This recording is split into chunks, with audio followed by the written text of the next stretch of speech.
ఇప్పుడు మీరేమంటారు? నందినికి మీ మనసులో స్థానం లేదు, మీరు నందినిని ప్రేమించట్లేదు అంటారు, అంతేనా? అవును. ఎందుకండి మిమ్మల్ని మీరు మోసం చేసుకుంటున్నారు? నేను ఇక్కడికి వచ్చే ముందు మీ గురించి అన్ని విషయాలు తెలుసుకున్నాను. నన్ను మీరు మోసం చేయలేరు. మిమ్మల్ని మోసం చేయాల్సిన అవసరం నాకేంటి? ఇంతకీ నా గురించి మీరు తెలుసుకొచ్చిన విషయాలేంటి? సార్, నందిని అంటే మీకెంత ప్రేమో నాకు తెలుసు. ఇది నిజం. ఆ నిజం నేను కళ్ళారా చూశాను. మీరేం చూశారు? నేను విజయవాడ రాగానే ముందు మీ పాతింటికి వెళ్ళాను. కానీ ఆ ఇల్లు తాళం వేసింది. మీ పక్కింటి వాళ్ళని అడిగితే మీరు ఇల్లు ఖాళీ చేసి వెళ్ళిపోయారని చెప్పారు. బాధగా వెళ్ళిపోతుంటే మళ్ళీ ఆయనే పిలిచి మీరు పని చేయండి, నందిని ట్రస్ట్కి వెళ్ళండి, అక్కడ మీకు వివరాలు తెలుస్తాయి అన్నారు. నేను వెళ్ళి నందిని ట్రస్ట్లో వాకప్ చేశాను. అప్పుడు తెలిసింది మీరే నందిని పేరు మీద ట్రస్ట్ పెట్టారని, పేదమ్మాయిలకి ఉచితంగా పెళ్లి జరిపిస్తున్నారని విన్నాను. అంతేకాదండి, ఎంతోమంది అమ్మాయిలు మీ సహాయం కోసం ఎదురు చూడడం నేను నా కళ్ళారా చూశానండి. ఏం సార్, నందిని మీద ఇంత ప్రేమ పెట్టుకుని ఎందుకు సార్ మిమ్మల్ని మీరు మోసం చేసుకుంటున్నారు? చెప్పండి. తప్పు చేశాను గోపి, చాలా పెద్ద తప్పు చేశాను. నేను నందినిని ఎంత ఇష్టపడి పెళ్లి చేసుకున్నానో నీకు తెలుసు. ఎందుకంటే నువ్వే మా పెళ్లి జరిపించావు కాబట్టి. నేను భార్య ఎంత ముఖ్యం అనుకున్నానో, నా తల్లిదండ్రులు, తోడబుట్టిన వాళ్ళు అంతే ముఖ్యం అనుకున్నాను. నందినిని ఎంత ప్రేమించానో అలాగే నా కుటుంబాన్ని కూడా ప్రేమించాను. ఆ ప్రేమ వల్ల ఏం జరిగిందో నందిని మీకు చెప్పే ఉంటుందనుకుంటాను. చెప్పింది సార్. మీ తమ్ముడు? అవును, వాడు చేసిన తప్పే కాదన్ను. కానీ నేనెంత నచ్చ చెప్పినా నందిని నా మాట వినిపించుకోలేదు. నీతి, న్యాయం, ధర్మం అంటూ కోర్టుకెళ్లి సాక్ష్యం చెప్పింది. వాడికి జైలు శిక్ష పడింది. దాని మూలంగా మా కుటుంబం అవమాన పాలైంది. తను కాస్త కాంప్రమైజ్ అయి ఉంటే వాడికి శిక్ష పడేది కాదు, మేము అవమానపడేవాళ్ళం కాదు.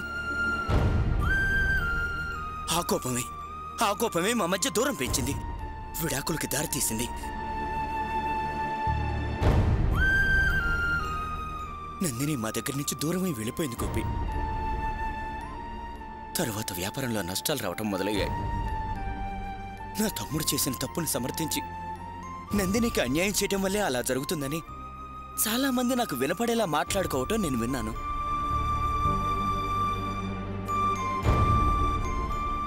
ఆ తర్వాత కారు యాక్సిడెంట్లో మా అమ్మ చనిపోయింది.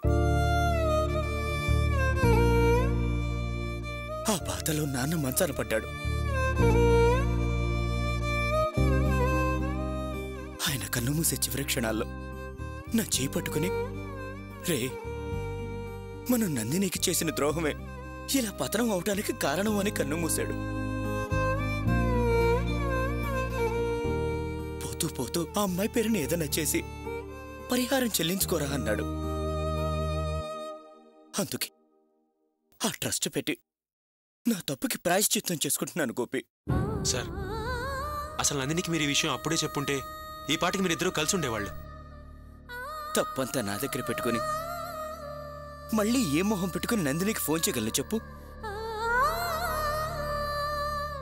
డైవర్స్కి వద్దు వద్దు అని ఎంత ప్రాధేయపడింది, ఎన్నో రకాలుగా నచ్చ చెప్పే ప్రయత్నం చేసింది. కానీ నేనే ఒక్క మాట కూడా వినకుండా మూర్ఖంగా ప్రవర్తించాను.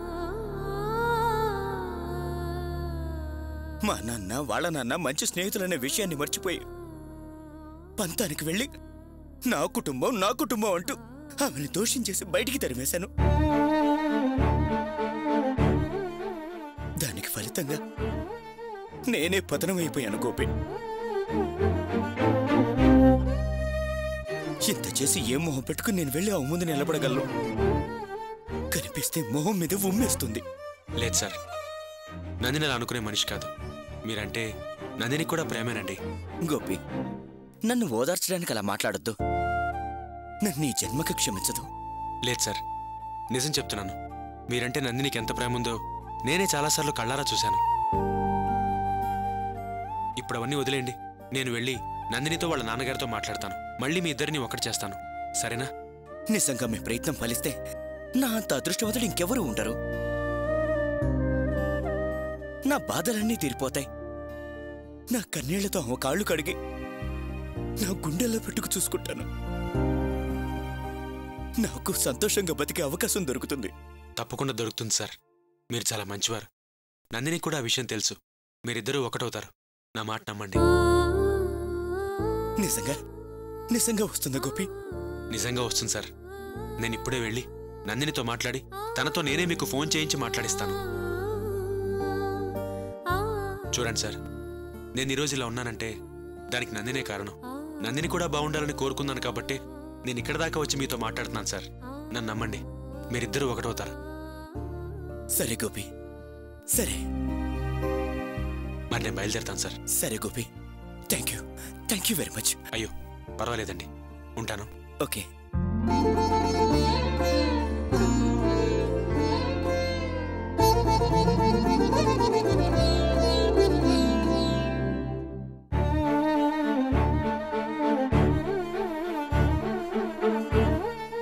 ప్రేమ్ని కలిసి వచ్చాను. ప్రేమ్ నిన్ను పెళ్లి చేసుకోవడానికి సరే అన్నాడు. ఏంటి గోపి, నువ్వు చెప్పేదంతా నిజమా? అతను సరే అన్నాడా? అవును సార్, ప్రేమ్ సరే అన్నాడు. ఈ విషయం నందినితో ముందే చెప్తే తను ఒప్పుకోదని తనకి మీటింగ్ అని చెప్పి నేను వెళ్ళి ప్రేమ్ని కలిశాను. అయినా అప్పట్లో వాళ్ళతో చిన్న గొడవలు వచ్చి ప్రేమ్కి నందిని మీద కోపం వచ్చింది. ఆ తర్వాత ప్రేమ్ వాళ్ళ అమ్మ వాళ్ళు యాక్సిడెంట్లో చనిపోయారు. వాళ్ళ తమ్ముడు జైలు పాలయ్యాడు. ప్రేమ్ ఒంటరిగా మిగిలిపోయాడు.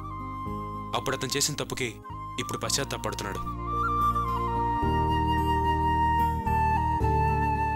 నందినితో జీవితం పంచుకోవాలని ఇష్టపడుతున్నాడు సార్.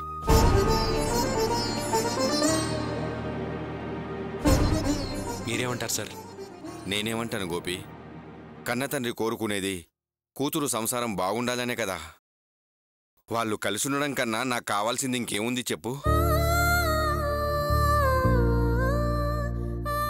దాని జీవితం బాగుండాలని నేను మొక్కని మొక్కు లేదు, ఎక్కని గుడి లేదు. ఆ దేవుడు నా మొర ఆలకించి నా బాధ అర్థం చేసుకుని నీ రూపంలో వచ్చి ఇలా ఏర్పాటు చేశాడని సంతోషిస్తున్నాను. నందిని, నిన్ను ప్రేమ్ని కలపాలని నేను అర్చన ఎప్పుడూ అనుకున్నాం. అసలు అర్చనే ప్రేమ్తో మాట్లాడమని నన్ను పంపించింది. ప్రేమ్ నిన్ను పెళ్లి చేసుకోవడానికి ఓకే, మరి నీ సంగతేంటి? ఎవరిని అడిగి ఈ ప్రయత్నాలన్నీ చేశారు? నాకు నచ్చలేదు, నాకిష్టం లేదు కూడా.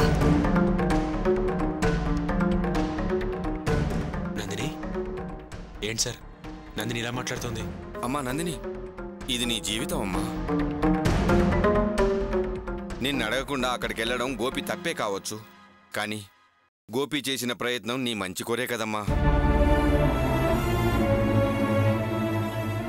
దయచేసి తన మంచితనాన్ని అర్థం చేసుకో తల్లి. చూడన్నా, నా జీవితానికి సంబంధించి ఏది మంచో ఏది చెడో నాకు బాగా తెలుసు. నేను ఫారిన్ వెళ్ళటమే మంచిదనుకుంటున్నాను. నేను ప్రేమ్ దగ్గరికి వెళ్ళాలనుకోవటం లేదు. నందిని, ఎందుకంత ఆవేశంగా మాట్లాడుతున్నావు? నేను నిర్ణయం తీసుకున్నాను కోపమా, లేకపోతే అసలు నీకు ప్రేమ అంటేనే ఇష్టం లేదా? రెండూ ఉన్నాయి. లేదు నందిని, నువ్వు అబద్ధం ఆడుతున్నావు. నా మీద కోపం ఉంటే తిట్టు, అంతేగాని ప్రేమ మీద ప్రేమ లేదని మాత్రం అబద్ధం చెప్పకు. అబద్ధమా? నేనెంతగా ప్రేమించాను, నా ప్రాణం కంటే ఎక్కువగా చూసుకున్నాను. కానీ ఆయన అదేం అర్థం చేసుకోకుండా తనకు తన కుటుంబమే ముఖ్యం, తన తమ్ముడే ఎక్కువని నా మీద లేనిపోని నిందలు వేసి నాకు విడాకులిచ్చి వదిలేశాడు. అలాంటి మనిషిని పిచ్చిగా ఇంకా ప్రేమించాలా? నందిని, నా కూతురు జీవితం నాశనం చేశారన్న కోపం నాకు ఉందమ్మా. కానీ లోతుగా ఆలోచిస్తేనే కొన్ని నిజాలు తెలుసుకోగలం. చూడమ్మా నందిని, నీతి, న్యాయం, ధర్మం అనే ఆలోచన ఉన్నవాళ్ళు మాత్రమే అతని తమ్ముని విషయంలో నిన్ను సమర్థిస్తారు. కానీ ప్రేమ్కంత ఆలోచించే శక్తి లేదమ్మా. అతను మామూలు మనిషి, విలువల విలువ తెలియని కామన్ మ్యాన్. అతను నీ మంచితనాన్ని ఎలా అర్థం చేసుకుని సమర్థిస్తాడు చెప్పు? నిన్ను అర్థం చేసుకుని నీకోసం మంచి ప్రయత్నం చేశాడు గోపి. నేను తన ప్రయత్నాన్ని అంగీకరిస్తున్నానమ్మా. దయచేసి మొండిగా ప్రవర్తించకు. సరే అను తల్లి. నాన్న, దయచేసి ఇలా మాట్లాడి ప్రేమ్ చేసింది తప్పు కాదని సమర్థించొద్దు. నేను ఒప్పని న్యాయమని అనడం లేదు తల్లి. వాస్తవం చెప్తున్నాను. నిన్ను వద్దనుకున్న మనిషే ఇప్పుడు కావాలని కోరుకుంటున్నాడు. నీతో కలిసి బతకాలని ఆశపడుతున్నాడు. నీకోసం బాధపడుతున్నాడు. పశ్చాత్తాపంతో మదన పడుతున్నాడు. అతన్ని క్షమించి అంగీకరించడమే కదమ్మా మంచి మనుషులు మంచి మనసుతో చేసే పని. కాస్త పెద్ద మనసు చేసుకో తల్లి. సరే అనడం అంటే పెద్ద మనసు చేసుకోవటం కాదు నాన్న. రోషం, పౌరుషం, ఆత్మాభిమానం చంపుకోవటం అంటారు. బతకలేక కాళ్ళు పట్టుకోవటం అంటారు.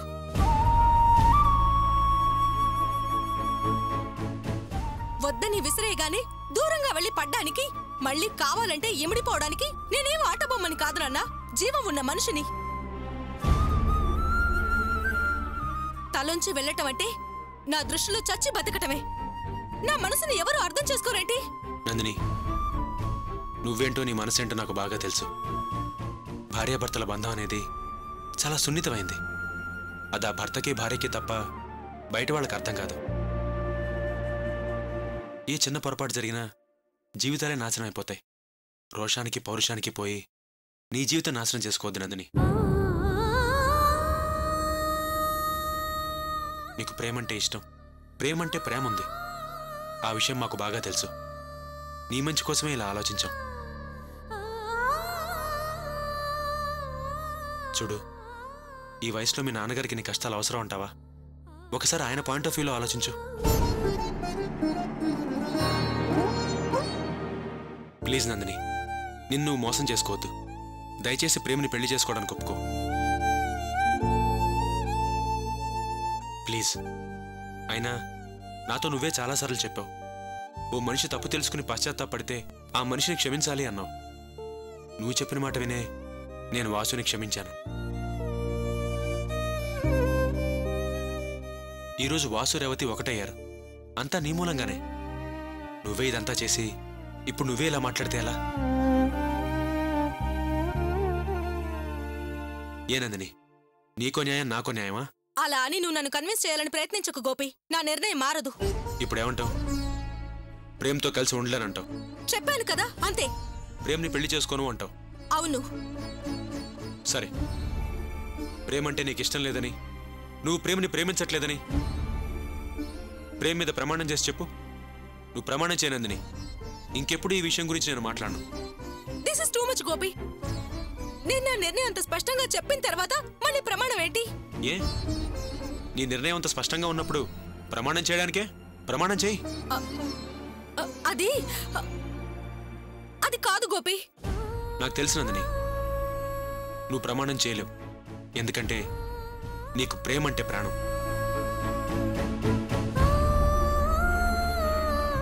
ఈ విషయం నాకు ఈ రోజు కాదు, ఏ రోజైతే నువ్వు షెడ్లో బాధపడ్డావో ఆ రోజే నాకు అర్థమైంది. అప్పటి నుంచి నేను అర్చన నిన్ను ప్రేమని కలపాలని ఎంతో ప్రయత్నించాం. కానీ పరిస్థితులు బాగోలేక అది ఇప్పటికీ ఇలా జరుగుతోంది.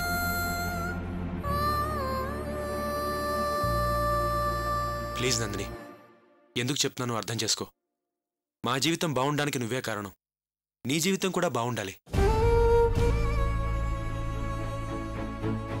నువ్వు ప్రేమ సుఖంగా సంతోషంగా ఉండాలి. అదే నేను అర్చన ఆశపడేది. ప్లీజ్ దయచేసి ఆలోచించి నిర్ణయం తీసుకో. నందిని, గోపి మనకు బంధువా లేక నీకు తోడబుట్టినవాడా? ఎందుకు నీ జీవితం బాగుండాలని ఆశపడుతూ నిన్నింతగా అడుగుతున్నాడు? నీకోసం, నీ జీవితం బాగుండడం కోసం ఇంత ప్రయత్నం చేస్తున్నాడు. మన మీదున్న అభిమానంతోనే కదా. నువ్వు అంగీకరించకపోతే నేను తట్టుకోలేనమ్మా. దయచేసి సరే అనమ్మా. కావాలంటే నీ కాళ్ళు పట్టుకుంటా. ఏంటి నాన్న ఇది? ఇలా చేయటం కంటే నా గొంతు నిలిమి చంపేయండి. అది నా వల్ల కాని పనమ్మా. అందుకే బ్రతిమాలుకుంటున్నాను. మొండితనంతో నా కళ్ళ ముందే నీ జీవితాన్ని నాశనం చేసుకుంటుంటే చూస్తూ ఉండలేకపోతున్నానమ్మా. పెద్దవాణ్ణి, పేద తండ్రినమ్మా. నా మాట విను. దయచేసి అలాంటి మాటలు మాట్లాడకండి నాన్న. మీరు ఇంతగా చెప్తున్నారు కాబట్టి నేను తిరిగి ప్రేమతో కలిసి బతకటానికి ఒప్పుకుంటున్నాను.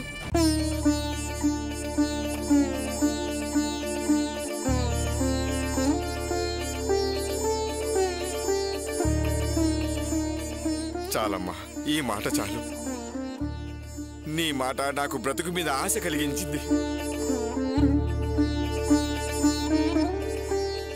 నువ్వు 10 కాలాల పాటు పచ్చగా ఉండాలి తల్లి. నీ సంసారం సుఖ సంతోషాలతో సాగాలి. ప్రేమ్కి విషయం చెప్తే సంతోషిస్తాడు. ఉండు, ప్రేమ్కి డైల్ చేసేస్తాను, మాట్లాడు. అయ్యో, నేనెలా చెప్తాను గోపి? లేదు నందిని, నువ్వు చెప్తేనే ప్రేమ ఆనందంగా ఫీల్ అవుతాడు. లేదు గోపి, నా నిర్ణయాన్ని నువ్వే ప్రేమతో చెప్పే. నేను తర్వాత తనతో మాట్లాడతాను. నందిని, నీతో ఫోన్ చేస్తానని మాటిచ్చాను. లైన్లో ఉన్నాడు, మాట్లాడు. గోపి ప్లీజ్ గోపి, నాకు చాలా టెన్షన్గా ఉంది. ప్లీజ్ మాట్లాడు.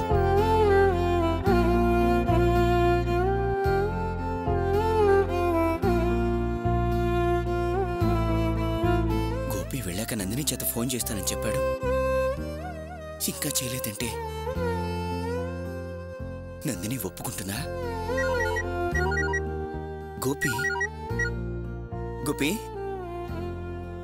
నేను నందినిని. Nandini, I'm sorry Nandini, extremely sorry. వదిలే ప్రేమ్, పాస్ట్ ఇస్ పాస్ట్. జరిగిపోయిన దాని గురించి ఇంకా సారీ ఎందుకు? ఎలా ఉన్నావు? ఏదో ఉన్నాను. నువ్వెలా ఉన్నావు నందిని? పర్వాలేదు. అవును, గోపి చెప్పాడు అత్తయ్య మావయ్య పోయారట కదా. సారీ ప్రేమ్. అది కాదు నందిని, అసలేం జరిగిందంటే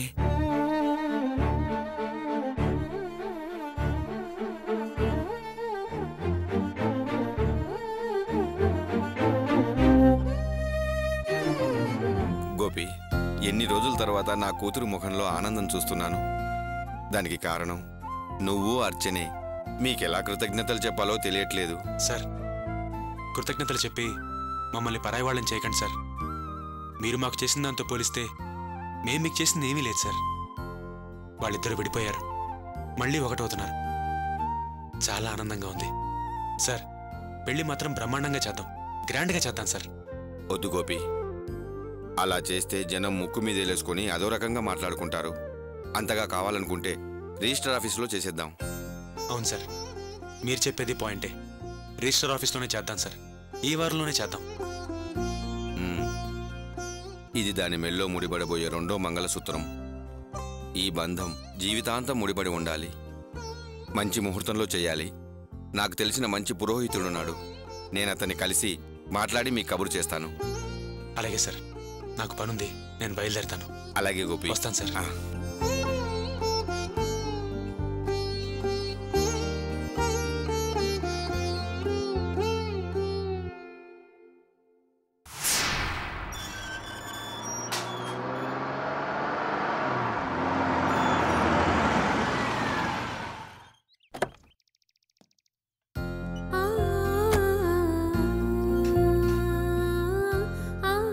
అర్చనా, అర్చనా, అర్చనా, అర్చనా. బెడ్రూమ్లో ఉన్నట్టుంది. అర్చనా, అర్చనా, అర్చనా, అర్చనా.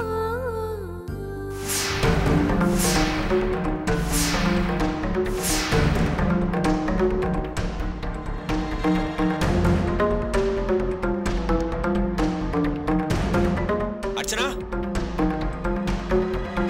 అర్చనా, అర్చనా, అర్చనా.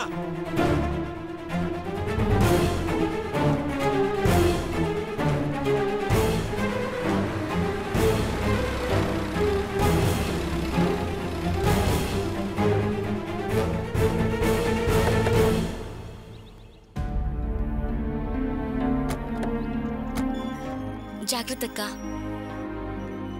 అర్చనా, పద. అర్చనా, ఏమైంది? రేవతి ఏమైందమ్మా?